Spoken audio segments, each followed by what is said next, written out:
नमस्कार दोस्तों, स्वागत है आपका हमारे YouTube चैनल वॉइस और ह्यूमैनिटी पर। और आज हम चर्चा करेंगे जो मुद्दा हमारे देश में बहुत इस समय चल रहा है, बात हो रही है निजीकरण पर। निजीकरण मतलब प्राइवेटाइजेशन। कुछ लोग इसके पक्ष में हैं, कुछ लोग इसके विपक्ष में हैं। तो आइए आप समझते हैं कि आखिर ये निजीकरण क्या है। निजीकरण को आपको समझने के लिए सबसे आसान आपको उदाहरण आपके सामने है, आपका मोबाइल। जी हाँ, आज से 10 साल पहले मोबाइल की स्थिति क्या थी आपको पता है कि कॉल रेट कितने महंगे थे। और आज हाल क्या है कि आज कॉल के पैसे नहीं पड़ते, डेटा भी लगभग फ्री में मिलता है, नाम मात्र के पैसों में। तो निजीकरण के ये फ़ायदे हैं। अब समझते हैं कि निजीकरण होता कैसे है। निजीकरण दो तरीके से होता है। एक तो होता है कि सरकार अपना पूरा मालिकाना हक किसी भी प्राइवेट फर्म या ऑर्गेनाइजेशन को बेच देती है और कहती है कि भाई आप इसे अब आप चलाओ। जैसा कि भारतीय रेल में हुआ, उसने कह दिया ARCT से कि कुछ ट्रेनें आप चलाइए। तो ये हुआ एक तरीके का।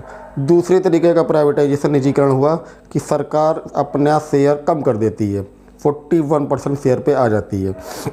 तो 51% शेयर वाले का मालिकाना हक हो गया। जैसे कि बैंकों में होता है, IDBI बैंक ने आपने सुना होगा, LIC में। इस तरीके से वहाँ पर निजीकरण होता है। आपको ये चीज़ मालूम नहीं होगी, तो इस चीज़ को विनिवेश कहते हैं। इस विनिवेश की प्रक्रिया से भी निजीकरण हो करते हैं। इसके फ़ायदे और नुकसान के बारे में तो कुछ ऐसे सेक्टर हैं जहां पे इसका फ़ायदा भी है, कुछ ऐसे सेक्टर हैं जहां पे इसका नुकसान भी है। जैसे कि इसके फ़ायदे अगर हम फ़ायदों पर जाएं तो जैसे कि अपने रेल पे हमने आजकल बात चल रही है कि रेल में प्राइवेटाइजेशन हो रहा है, बड़ा विरोध हो रहा है रेल यूनियंस में कि प्राइवेट नहीं होने देंगे। तो ट्रेन का अगर प्राइवेटाइजेशन होता है तो वहाँ पे फ़ायदा ये होगा कि ट्रेन जो हैं वो शेड्यूल से आएंगी। आपको कहीं पर आपकी मीटिंग है, मान लीजिए आपको दिल्ली जाना है कलकत्ता से, आपने अपना टाइम बुक कर रखा है, आपको लौटना भी है तीसरे दिन, और अब इस रूटीन में पता चला कि ट्रेन कैंसिल हो रही है, ट्रेन लेट हो रही है, तो आपका आगे का पूरा रूटीन ही बिगड़ गया। अब यहीं पे प्राइवेट ट्रेन कोशिश करेगी कि टाइम टू टाइम चलने की, शेड्यूल से चलने की। टाइम पे ट्रेन आई, आपको ट्रेन में अच्छा खाना मिल गया, आपको ट्रेन में साफ़ सुथरी बर्थ मिल गई, सब कुछ आपको जो है सुरक्षा भी मिल गई, सिक्योरिटी भी मिल गई। आप वहाँ पे अपना कलकत्ता में दिल्ली से जो भी गए, आपने वहाँ अपने काम भी किया, आप अपने टाइम से वापस आ गए, मतलब टाइम की बचत हुई। तो प्राइवेटाइजेशन के फ़ायदे भी हैं और नुकसान भी हैं। तो ये कुछ फ़ायदे हैं। एक फ़ायदा और सेक्टर में है जिसे पावर सेक्टर जिसे हम कहते हैं, बिजली विभाग में लाइन लॉस बहुत होता है, बहुत चोरी होती है बीच में। तो अगर बिजली विभाग का प्राइवेटाइजेशन होता है तो बिजली रुकेगी, बिजली की चोरी रुकेगी और निर्बाध बिजली मिल सकेगी। प्रीपेड मीटर लगेंगे, जैसे कि आगरा और नोएडा में है, टोरेंट वालों की कंपनी की बिजली आती है। आप देखिए वहाँ पे 24 घंटे बिजली आती है, अंडरग्राउंड केबल पड़ा हुआ है। तो ये कुछ फ़ायदे भी हैं। तो और इसमें कुछ फ़ायदे भी हैं, भ्रष्टाचार भी कम होता है। अगर हम देखें तो भ्रष्टाचार नहीं होगा। आप या आपका जियो या वोडा का सिम है, आपका गिर जाता है, आप जाते हैं, आप ID दिखाते हैं, आपको दूसरा सिम मिल जाता है। भ्रष्टाचार में कमी आई निजीकरण से। रोज़गार मिलता है अधिक से अधिक लोगों की, क्योंकि क्वालिटी देने की उनकी कोशिश होती है। क्वालिटी आप तब दे पाएंगे जब आपका मैन पावर ज़्यादा होगा। मैन पावर ज़्यादा होने से लोगों को रोज़गार मिलने की संभावना अधिक रहती है। तो निजीकरण से वह प्रोडक्ट जो निजी बना, उसका क्वालिटी में भी सुधार आता है। जो निजीकरण वाले प्रोडक्ट हो जाते हैं उनकी क्वालिटी में भी बहुत सुधार आता है। तो इसलिए लोग कहते हैं कि निजीकरण ज़रूरी भी है। अब आप देख लीजिए, जैसे कि विमानन सेवाओं की हम बात करें अगर एयरलाइंस की, तो कभी 2 एयरलाइंस हुआ करती थी, इंडियन एयरलाइंस, जेट एयरवेज़, एक और होती थी एयर इंडिया। ये 3 एयरलाइंस हुआ करती थी। आज देखिए spice jet, Go Air, Indigo.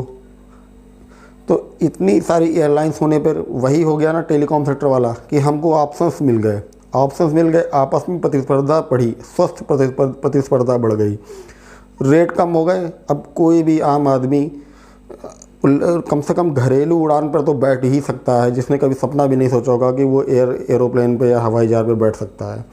तो निजीकरण के ये फ़ायदे हैं।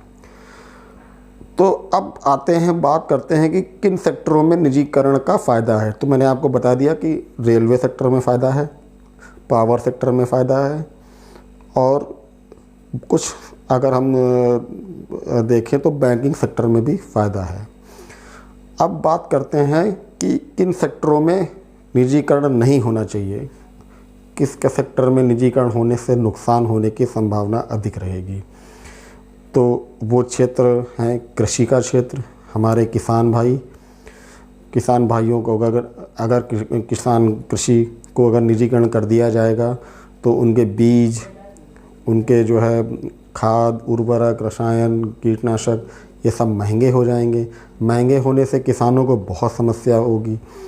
तो किसान वाले कृषि क्षेत्र में निजीकरण नहीं होना चाहिए, मेरा अपना ऐसा मानना है। दूसरा है स्वास्थ्य सेवाएं।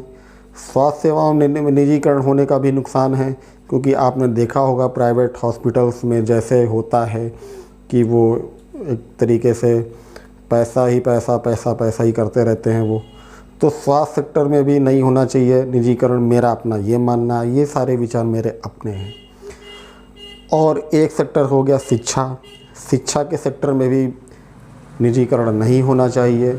शिक्षा के सेक्टर में हमारे गरीब बच्चों जो कि स्कूलों में, छोटे छोटे गांव के स्कूल हैं, वहाँ पढ़ने जाते हैं, तो अगर वहाँ निजीकरण होगा तो फीस बढ़ेगी तो उनको प्रॉब्लम आएगी।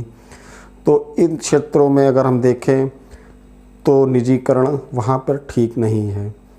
कुछ सेक्टरों में ठीक है, कुछ सेक्टरों में ठीक नहीं है। ये सरकार को डिसाइड करना है कि उसको किस सेक्टर में निजीकरण करना है, क्योंकि वहाँ पे अच्छे अच्छे सलाहकार बैठे हुए हैं जो राय देते हैं।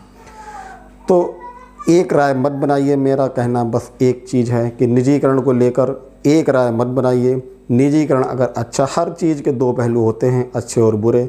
निजीकरण का कुछ अगर अच्छा भी है तो निजीकरण के कुछ बुरे पहलू भी हैं। दोनों पहलुओं पर बात कीजिए, चर्चा कीजिए, तब निष्कर्ष निकल पाएगा। निजीकरण बुरा नहीं है।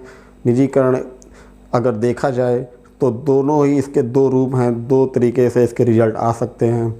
तो यही मेरा कहना था, और आप अपने विवेक से खुद काम कर ले सकते हैं, अपना कुछ आइडिया लगा सकते हैं कि निजीकरण सही है कि नहीं, या मेरी पर्सनल राय है। जय हिंद, जय भारत।